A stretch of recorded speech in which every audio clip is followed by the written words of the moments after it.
केले के छिलकों में भी बहुत ज़्यादा फ़ायदियत है और इसमें आपकी खूबसूरती के लिए भी बहुत कुछ है और आपकी सेहत के लिए भी बहुत कुछ है। इसी के ऊपर आज बात करते हैं कि बनाना पील्स में हम क्या-क्या फ़ायदे उठा सकते हैं। बिस्मिल्लाहिर्रहमानिर्रहीम, अस्सलाम वालेकुम। उम्मीद है कि आप जहाँ होंगे खुश होंगे और अपनी ज़िंदगी बख़ैर खैरियत से गुज़ार रहे होंगे। अच्छा जी, आज का टॉपिक आपने इंट्रो में सुन लिया कि बनाना पील के ऊपर है। पील्स जिस भी फ्रूट्स के होते हैं, वो बहुत ही इम्पोर्टेंट होते हैं, ना सिर्फ़ ये कि फ्रूट्स के बल्कि वेजिटेबल्स के भी। लेकिन अब उसको उतार इसलिए दिया जाता है कि यकीनी तौर पे उस पे पेस्टिसाइड्स भी होते हैं और कुछ फ्रूट पील्स ऐसे होते हैं जिनको हम एज़ इट इज़ नहीं खा सकते। लेकिन उसकी अफ़ादियत बहुत होती है, तो फिर उसको इस्तेमाल करने के तरीके थोड़े-से चेंज हो जाते हैं, लेकिन हम उनका फ़ायदा उठा ज़रूर सकते हैं।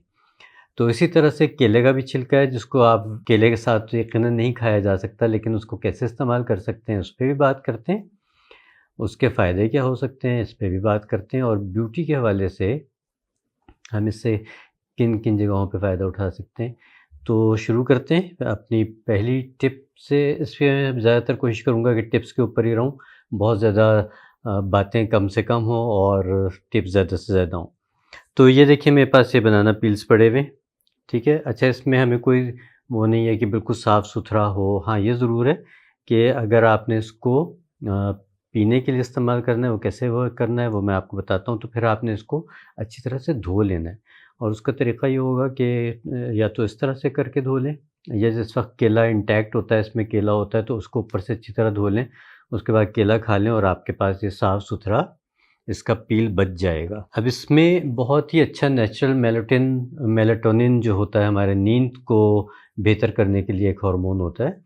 तो ये उसमें या उसका प्रीकर्सर आप कह लीजिए, तो उसके लिए बहुत फ़ायदेमंद है। मतलब ये है कि जिन लोगों को बेख़्वाबी की शिकायत है, स्ट्रेस रहता है, दिमागी कमज़ोरी है, मूड स्विंग्स रहते हैं, तो उनके लिए बनाना पील की टी जो है वो बहुत फ़ायदेमंद होती है। तो इसके छिलकों की टी बना के पी जाती है।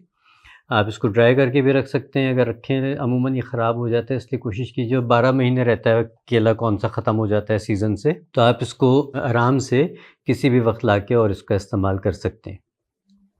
तो इसमें ये होता है जे कि आपने पानी को अच्छा ख़ासा खौलाया, गरम किया और तकरीबन 1 कप में आपने इस साइज़ का एक केले का छिलका आपने उसमें डाल दिया। उसके बाद आपने चूल्हा कर दिया बंद और उसको ऊपर से ढक के रख दिया, तो जो पानी खौलता हुआ होगा उसी में यह आपका दम हो जाएगा और इसके जितने भी न्यूट्रिएंट्स हैं वो उसमें शामिल हो जाएँगे। अब ये रोज़ाना रात को जिन लोगों को बेख़्वाबी की शिकायत है, जिनका मूड ख़राब रहता है या वैसे ही वो अपना मूड चाहते हैं कि थोड़ा-सा अच्छा कर लें। आपको पता है कि केला वैसे भी मूड बूस्टिंग फ्रूट्स में से आता है, फूड में भी है, फ्रूट्स में भी है। तो इसी तरह से इसके छिलकों का भी काम है, ये डिप्रेशंस में भी काम आता है। तो आप इसको शाम को अगर नींद के लिए पी रहे हैं तो बेहतर है कि इसको आप 7-8 बजे पी लिया करें, ताकि रात को 10 बजे तक सोने के लिए आपकी तैयारी किसी हद तक आपके असाब काम डाउन हो चुके हों और आपको नींद की ख्वाहिश शुरू हो चुकी हो। ये याद रखिएगा कि जितनी भी चीज़ें होती हैं 1 दिन में 2 दिन में असर नहीं करती, इनको कुछ अरसा पीना पड़ता है और आहिस्ता-आहिस्ता फिर ये आपको मुस्तकिल बुनियादों पे फ़ायदा पहुँचाती हैं। तो ये आपके असाब को बहुत सूद करती हैं, काम डाउन करती हैं, आपको ग़नूदगी लेके आती हैं, अच्छी गहरी नींद लाने में बहुत मुआविन साबित होती हैं। दूसरा ये कि आपका डाइजेस्टिव सिस्टम ठीक करती हैं। केले के छिलकों में और बहुत सारे फ्लेवोनॉइड्स वग़ैरह होते हैं, जो आपको ओवरऑल हेल्थ में फ़ायदा देते हैं। अच्छा, ये तो इसका एक तरीक़ा है कि इसकी चाय बना के पी जाती है, इसका कहवा बना के पिया जाता है। तो बस यही एक सबसे अच्छा तरीक़ा है। दूसरा ये है कि जो कच्चे केले होते हैं, उनको कुछ इलाक़ों में बाकायदा पका के भी खाया जाता है, तो वो भी एक अच्छी ऑप्शन हो सकती है। हमारे इलाक़ों में क्योंकि पाकिस्तान में बहुत ज़्यादा इस तरह से इस चीज़ का रिवाज नहीं है, लेकिन ये है कि इंडिया और श्रीलंका वग़ैरह की साइड पे इसकी बाकायदा सब्ज़ी बना के खाई जाती है, जो कि बहुत ही फ़ायदेमंद है और ज़ायक़े में भी बड़ी मज़ेदार होती है। तो वो भी एक तरीक़ा आप लोग ऑप्ट कर सकते हैं।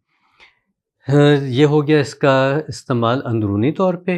अब बैरूनी तौर पे हम इसको कैसे इस्तेमाल कर सकते हैं? देखिए, इसके लिए बहुत सारी चीज़ें हैं। ये बहुत अच्छा आपका टीथ व्हाइटनर भी है। आप अगर ये इसके अंदर का हिस्सा, ये वाला जो हिस्सा है, एक तो ये ऊपर का हिस्सा है जो केले के बाहर होता है, एक ये हिस्सा होता है जो केले के साथ जुड़ा हुआ होता है। असल में इसमें सारे फ़ायदे हैं एक्सटर्नल यूज़ के लिए। तो ये आपके टीथ क्लीनर बहुत अच्छा है, यानी दांतों की सफाई के लिए बहुत ही अच्छा है कि आप इसके ऊपर कोई सा भी टूथ पाउडर लगा के और इससे आप दांतों को इस तरह करके साफ़ करें, तो ये बहुत ज़बरदस्त आपके दांतों को एक शाइन देता है और दांतों में बड़ी मज़बूती लेके आता है। एक तो ये काम हो गया। दूसरा ये है कि आप इसको इसी तरह से, जैसे कुछ लोगों की झाइयाँ वग़ैरह होती हैं, तो अपनी झाई के हिसाब से इसका एक टुकड़ा काट लें, ठीक है? ये मैंने पीस करके रखा हुआ है, अदरवाइज़ जैसे ये है केले के छिलके, तो आपका जो भी निशान का साइज़ है, पैच है, उस हिसाब से आप केले का छिलका काटें, उसको इस तरह से लें। इसके ऊपर आपने क्या करना है, ये मेरे पास पीसी रखी है कॉफ़ी और चीनी। आप इसमें से कॉफ़ी और चीनी को थोड़ा-सा लेके इसके ऊपर छिड़क लीजिए ऐसे, ठीक है? अगर आपको कैमरे में नज़र आ रहा हो, ये इस तरह इस पे फैला दीजिए, ठीक है? ये आपका फैल जाएगा और इसके ऊपर आपने क्या करना है कि ये मेरा विटामिन सी का स्ट्रॉन्ग एंटीऑक्सीडेंट सीरम है, आपने यही इस्तेमाल करना है। यहाँ पे मैं फ़र्स्ट टाइम आपको एंडोर्स कर रहा हूँ कि आपने इस रेसिपी में या इस टिप में इसी सीरम को आप इस्तेमाल करेंगे तो आपके फ़ायदे बहुत डबल हो जाएँगे। अब ये आपने लिया, इसके ऊपर आपने थोड़े से 3-4 कतरे इस सीरम के डाले और उसके बाद फिर आपने इसको थोड़ा-सा मिक्स करके जो आपका हिस्सा है, पैच बना हुआ है, झाइयाँ हैं, दानों के निशान हैं, स्किन ख़राब हुई हुई है, तो वहाँ पे आप इसको लगा के लेट जाइए, ठीक है? चेहरे पे रखवा लीजिए, किसी से कह दीजिए कोई आपकी हेल्प कर दे कि जो आपके निशानात हैं उसके ऊपर आप इसको रखवा लें। अच्छा, इसको आपने इतनी देर रखना है कि तकरीबन कम से कम आप इसको कोई 20-25 मिनट तो छोड़ें, ताकि सीरम भी अपना काम करे, कॉफ़ी और चीनी भी अपना काम करे और जो बनाना पील है वो भी अपना काम करे। बनाना पील दागों को साफ़ करने के लिए बहुत ज़बरदस्त है। इसके साथ जब आप ये मेरा विटामिन सी का एंटीऑक्सीडेंट सीरम ऐड करते हैं, क्योंकि इसमें ना सिर्फ ये कि विटामिन सी है 15% और बेहतरीन स्टेबल विटामिन सी, उसके अलावा मलबरी एक्सट्रैक्ट है, नियासिनामाइड है, फेरुलिक एसिड है, तो बहुत ज़बरदस्त कॉम्बिनेशन है। इसके साथ अगर इस्तेमाल करेंगे तो ज़बरदस्त और यकीनी रिज़ल्ट्स इंशाल्लाह आपको मिलेंगे। एक तो ये इसका तरीक़ा हो गया। दूसरा तरीक़ा ये हो सकता है कि आप इस पे से केले के छिलकों पे से इस तरह करके इसका ये पल्प निकाल लें इस साइड से, जिस साइड से ये केला लगा होता है। आप ये देख रहे हैं? ये थोड़ा-थोड़ा सा ये इस तरह से ये रेशा सा थोड़ा-सा ये देखें इस तरह से ये उतर आएगा। ठीक है? इस रेशे को आप डालें किसी प्याली में, जितना भी आपने यूज़ करना है इसको आपने प्याली में डाल के और इसमें आपने क्या करना है कि थोड़ा-सा एलोवेरा जेल डाल के उसकी थोड़ी-सी कंसिस्टेंसी ऐसी बना लीजिए जो चेहरे पे ठहर सके। बस ये 2 चीज़ें आपने शामिल करनी है। केले के छिलके के अंदर का ये पील का हिस्सा, इसको आपने चमची से खुरच लेना है और उसको आपने प्याली में डाला। इसमें आपने एलोवेरा जेल डालनी है। इसको अच्छी तरह से मिक्स कर लीजिए हाथों से थोड़ा-सा दबा के, क्योंकि रेशा होता है तो उसको आपको थोड़ा-सा मलना पड़ेगा, मसलना पड़ेगा। ये मसलने के बाद फिर आप अपने पूरे फेस पे लगा के इसको छोड़ दीजिए एटलीस्ट आधे घंटे के लिए। 20 मिनट भी, आधा घंटा भी काफ़ी होता है। फिर आप जब इसके चेहरा धो लेंगे, फिर आप देखेंगे कि कैसा अच्छा शाइन आता है, कैसी अच्छी ब्राइटनेस आती है। ग्लो बहुत अच्छा आएगा और आपके जो ओपन पोर्स हैं वो आपके ख़त्म हो जाएँगे आहिस्ता-आहिस्ता इंशाअल्लाह। बहुत अच्छा ये स्किन नेचुरल ब्लीचिंग एजेंट भी है। जब आप इसका लगातार इस्तेमाल करते हैं, तो ये आपकी स्किन को थोड़ा-सा लाइटर भी करता है, ठीक है? जो टैनिंग हुई हुई होती है या किसी भी वजह से थोड़ी-सी आपकी डार्कनेस आई हुई होती है, तो ये उसको बहुत अच्छी तरह से साफ़ कर देता है, तो आपकी स्किन बड़ी क्लीन, नीट होना शुरू हो जाती है।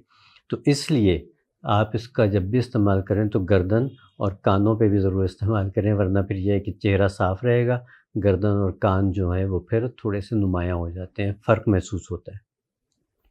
ये हो गया इसका स्किन के ऊपर। अच्छा, स्किन के ऊपर एक और बताऊँ, बातें इतनी होती हैं कि वो वीडियो जितनी मैं कोशिश करूँ छोटी करूँ लेकिन लंबी हो ही जाती है, कि एक्ज़िमा के लिए बहुत अच्छी चीज़ है।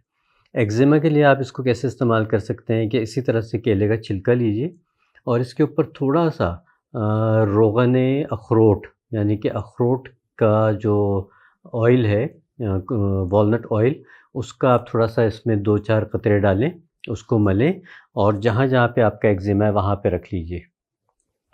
एक तो फ़ौरी तौर पे ये सूदिंग इफ़ेक्ट देगा, दूसरा ये है कि ये आहिस्ता-आहिस्ता है, मैं बार-बार हर चीज़ के लिए लफ़्ज़ इस्तेमाल कर रहा हूँ आहिस्ता-आहिस्ता, ओवरनाइट चेंज की एक्सपेक्टेशंस मत कीजिएगा, लेकिन ग्रेजुअली इंशाल्लाह ये सारी प्रॉब्लम्स ठीक हो जाते हैं। तो आपका एक्ज़ेमा ठीक हो जाएगा इंशाल्लाह।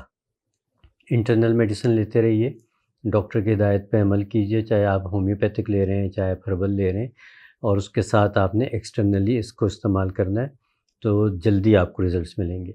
अच्छा, जो वॉलनट ऑयल है वो भी एक्ज़िमा के लिए बहुत ज़बरदस्त है, एक्ज़िमा को हील करने के लिए बहुत अच्छा है। इसी तरह से जो बनाना पील्स हैं, इसकी अपनी बहुत ख़ुसूसियात हैं, तो ये आपको बहुत अच्छा इमोलिएंट बन जाता है, मतलब ये है कि आपकी स्किन को सॉफ्ट करता है, नरम करता है, मॉइस्चराइज़ करता है। एक्ज़िमा अमूमन उन लोगों को होता है जिनकी स्किन बहुत ज़्यादा ड्राई होती है, तो उस मामले में ये बहुत कारगर होता है। इसके अलावा स्किन के साथ-साथ आ जाते हैं फिर बालों की तरफ। बालों में जिन लोगों को सोराइसिस होता है खुदा न ख़ास्ता, या जिनको बहुत ज़्यादा फंगल इन्फेक्शन के साथ डैंड्रफ होती है या सादी डैंड्रफ भी हो, तो उन्होंने क्या करना है कि सिर्फ़ इस पूरे केले के छिलकों को ब्लेंडर में डाल के और कोई थोड़ी-सी चीज़ डाल लें, जैसे एलोवेरा जेल थोड़ी-सी डाल सकते हैं, लेकिन बहुत थोड़ी मिकदार में, हमें मैक्सिमम इसका इफ़ेक्ट चाहिए। और ब्लेंडर आप चला दीजिए, तो ये एक छोटा-सा आपका हल्का-सा पेस्ट सा बन जाएगा। ज़रूरी नहीं कि बिल्कुल पतला पेस्ट बने, थोड़ा थिक पेस्ट भी बन जाएगा तो ठीक है। बस फिर आपने इसको लेके और अपने बालों की जड़ों में या जिल्द के ऊपर, जो स्कैल्प है या सर की जिल्द है, उसके ऊपर आपने इसको लगा लेना है। लगाने के बाद तकरीबन 20 मिनट आधा घंटे के लिए छोड़ दीजिए। उसके बाद अपना जो भी आप शैम्पू यूज़ करते हैं उससे आप बाल धो लीजिए।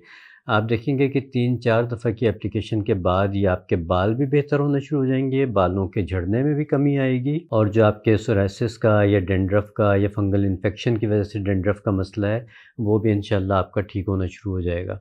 और ये सब कुछ आपको, ये नहीं कि बहुत लंबा अरसा साल-साल इस्तेमाल करना है, ऐसा नहीं है। लेकिन ये कि इंशाल्लाह 3 हफ़्ते, 4 हफ़्ते में, महीने, सवा महीने में आपको बहुत प्रॉमिसिंग और अच्छे रिज़ल्ट्स मिलना शुरू हो जाते हैं। तो ज़रूर इस्तेमाल कीजिएगा, और केले को ना सिर्फ़ ये कि खाने में इस्तेमाल करें, केले के छिलकों का भी इस्तेमाल करें, और केले की बाकी चीज़ों के ऊपर भी खाया जा सकता है। मेरी एक बहुत पुरानी वीडियो जो हमने बनाना फ्लावर के ऊपर, यानी कि जो केले का फूल होता है, उसके ऊपर एक वीडियो बनाई थी। सर्च करके ढूँढ के वो भी ज़रूर देखिएगा, उससे भी बड़े आपको फ़ायदे मिलेंगे। अगली वीडियो तक के लिए इजाज़त दीजिए। अल्लाह निगहबान।